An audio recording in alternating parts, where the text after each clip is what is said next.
2 رشتے اور بھی تھے، نور اور ایزل۔ ایزل اسی ناگن کے بھتیجے کے عشق میں گرفتار ہے، اور نور تو ابھی بچی ہے جسے نہ دین کا پتہ ہے نہ دنیا کا۔ میرے پاس کیا ہے؟ کچھ بھی نہیں۔ روشانے نے آج بالکل خالی ہاتھ ہے، تو پھر میں کیوں کسی پر ترس دکھاؤں، کیوں کسی پر رحم کروں؟ اس کی آنکھوں میں ایک پاگل پن کا سا رقص کرنے لگا۔ اور ویسے بھی آپ سب مجھے پاگل ہی سمجھتے ہیں نا، تو ٹھیک ہے، میں پوری طرح بالکل پاگل ہوں، اور اب وہ سب کھل کر کروں گی جو میں کرنا چاہتی ہوں۔ وہ بڑبڑاتی ہوئی سیڑھیوں کی طرف بڑھی جہاں سے وہ اپنے کمرے کی جانب جا رہی تھی۔ سارم کا دل اپنی ماں کی ایک حالت پہ دیکھ کر پھٹ رہا تھا۔ کوئی بھی اولاد اپنی ماں کو اس ذہنی کرب اور بکھرتے ہوئے دیکھ کر خوش نہیں رہ سکتی۔ پاگل ہو گئی ہو تم روشانے، بالکل پاگل، افضل خان نے بلند آواز میں گرج کر کہا تھا، مگر ان کی گرج میں اب بے بسی زیادہ تھی۔ ماموں پلیز آپ انہیں ان کے حال پر چھوڑ دیں۔ سارم نے انہیں روکا۔ آپ کو لگتا ہے کہ وہ اس وقت کچھ سمجھنے کی حالت میں ہے؟ پلیز آپ میرے ساتھ چلیں، دیکھتے ہیں ایزل کہاں ہے اور کس حال میں ہے۔ چلو دیکھتے ہیں آخر ماجرا کیا ہے۔ افضل خان نے ایک بوجھل سانس لی، جیسے سینے پر دھرا کوئی وزنی پتھر ہٹانے کی ناکام کوشش کر رہے ہوں۔ ان کے قدموں کی چاپ ایزل کے کمرے کی طرف بڑھتے ہوئے غیر متوازن ہو رہی تھی۔ انہوں نے لرزتے ہاتھوں سے دستک دیتے ہوئے دروازہ کھولا، مگر سامنے پھیلی خاموشی نے ان کے قدموں کی زنجیر بنا دی۔ کمرے کی ہر چیز اپنی جگہ پر موجود تھی، بس ایزل وہاں نہیں تھی۔ ایزل بیٹا، انہوں نے خالی کمرے کی در و دیوار کو پکارا، مگر وہاں صرف ایک گہری خاموشی کا پہرا تھا۔ پریشان نہ ہو ماموں، میں ابھی پتہ کرتا ہوں، وہ یہیں کہیں ہوگی۔ سارم نے ان کے کانپتے ہوئے شانے پر ہاتھ رکھا۔ جلدی پتہ کرو سارم، میرا دل بیٹھا جا رہا ہے۔ افضل خان نے اپنے سینے پر ہاتھ رکھا جہاں اب ایک نامعلوم خوف کی دستک تھی۔ وہ دونوں سیڑھیوں سے نیچے اتر رہے تھے کہ سامنے سے ایک ملازمہ ڈسٹنگ والا کپڑا ہاتھ میں لیے بت بنی کھڑی نظر آئی۔ سارم کی سرخ اور سوالیہ آنکھوں سے اسے وہیں ساکت کر دیا تھا۔ ایزل بی بی کہاں ہیں؟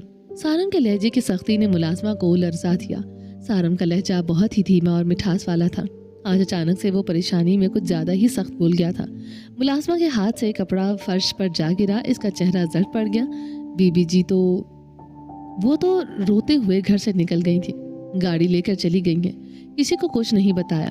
اسے سنتے ہی افضل خان نے قریب پڑی کرسی کا سہارا لیا، جیسے ان کے اندر کچھ ٹوٹ گیا ہو۔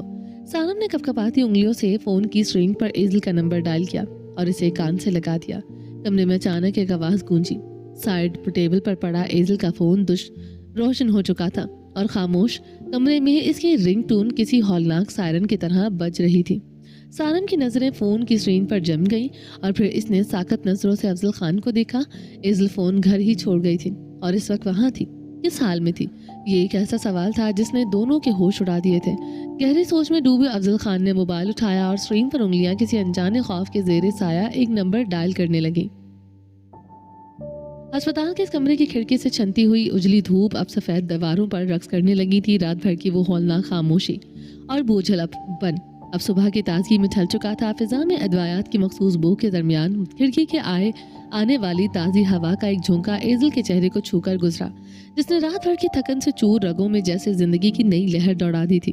یارم بیڈ پر نیند دراز تھا، اس کے ماتھے پر بندھی پٹی کے نیچے سے ابھرنے والی آنکھیں ایزل کا وجود کا طواف کر رہی تھی۔ چہرے کی وہ زردی جو رات بھر ایزل کا کلیجہ چیرتی رہی، اب مدھم پڑ چکی تھی۔ ایزل اس کے بالکل قریب کھڑی تھی، اس کی نظر یارم کے ہاتھ کے پشت پر جمی تھی، جیسے وہ اب بھی کسی انجانے خوف سے ڈر رہی ہوں۔ اس حادثے کے نے اندر ہلا کر رکھ دیا تھا۔ اسی لمحے نرس نے دبے قدموں سے کمرے میں داخل ہوئی۔ یارم کے بازو پر بی پی اپریٹس کی پٹی لپٹی تھی۔ کمرے میں پھیلے سکون کے درمیان مشین کی دھیمی سی آواز گونجنے لگی۔ ایزل کے اپنے دل کی دھڑکن جیسے اس مشین کی آواز کے ساتھ جڑ گئی تھی۔ اس کی پلکیں لرز رہی تھی، اور وہ سانس روکے نرس کے چہرے پر ابھرنے والے تاثرات کو پڑھنے کی کوشش کر رہی تھی۔ رات بھر سے یارم خان کا بی پی ہائی رہا تھا۔ نرس نے اطمینان سے ایک ریڈنگ نوٹ کی اور آلہ سمیٹتے ہوئے اپنی ایزل کی بے چینی آنکھوں میں دیکھا۔ بلڈ پریشر اب بالکل نارمل ہے، اب پریشان ہونے کی ضرورت نہیں ہے، بس آپ انہیں کچھ ہلکا پھلکا کھلا دے تاکہ اگلی ڈوز دی جا سکے۔ نرس کے باہر نکلتے ہی کمرے میں ایک ایسی خاموشی چھا گئی، اب بوجھل نہیں بلکہ بے حد پرسوز اور شیرین تھی۔ ایزل نے ایک طویل اور گہرا سانس لیا، جیسے برسوں بعد اس کے سینے کو راحت نصیب ہوئی ہو۔ غور سے یارم کی آنکھوں میں دیکھا، جہاں اب درد کے بجائے گہری پیاسی اپنائیت انگڑائی لے رہی تھی۔ یارم نے اپنا ہاتھ ذرا سا سرکایا اور بیڈ کی ریلنگ پر جمے ایزل کے لرزتے پوروں کو اپنی انگلیوں کے حصار میں لیا تھا۔ اس کی لمس کی تپش ایزل کو پورے وجود میں کسی